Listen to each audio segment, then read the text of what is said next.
Good evening, and thanks for joining us on a very busy Sunday. I'm Tom Yamas. We begin tonight with the U.S. and Iran on the brink, and the president alerting Congress tonight the U.S. will respond with force if Iran retaliates for the drone strike that killed top Iranian commander Qasem Soleimani. The casket carrying Soleimani's remains arriving in Tehran moments ago after snaking through a sea of mourners in other parts of the country. Today, hundreds of thousands of Iranians were in the streets. In Iran's parliament, chants of death to America. Tehran vowing swift revenge on American soil and announcing they will no longer abide by the uranium enrichment limits in the 2015 nuclear deal, a move which could put Iran on course to accumulate enough fuel for an atomic bomb. And President Trump with a sharp response, tweeting a notification to Congress that the U.S. will strike back if Iran attacks any U.S. person or target, citing 52 possible targets identified in Iran. The Trump administration tonight insists Americans are safer with Soleimani dead, but security remains on alert both at home and abroad. ABC senior foreign correspondent Ian Pannell leads our coverage tonight from Erbil, Iraq. Tonight, hundreds of thousands of mourners pouring onto the streets of Iran, a massive display of defiance towards the United States for the killing of General Qasem Soleimani. And that defiance now going beyond just protest. Tonight, the Iranian government announcing they're suspending commitments to the 2015 nuclear deal, abandoning limits on enriching uranium and stockpiling nuclear fuel. Support for these hardline tactics appears strong as members of parliament chant death to America.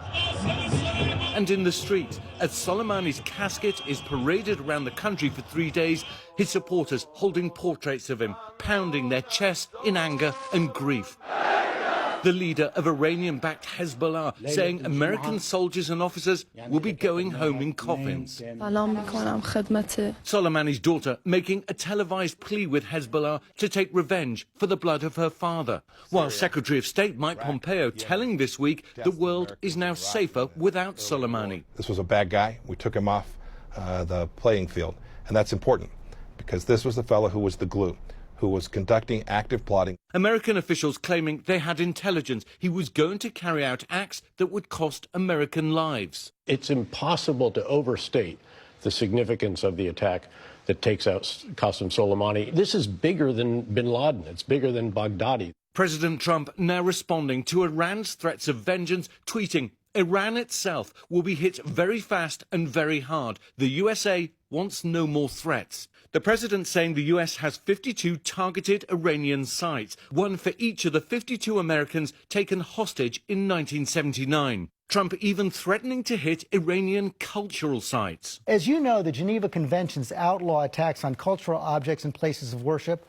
Our own DoD war manual discusses protection of cultural property. So why is the president threatening Iran with war crimes? We'll behave inside the system. We always have, and we always will. All right, Ian Pannell joins us now live from Erbil, Iraq. Ian, today the Iraqi parliament voting to expel the U.S. military from the country, and this is just more fallout from the killing of Soleimani? Yeah, that's right, Tom. It's a non-binding vote, so American troops are unlikely to be leaving anytime soon.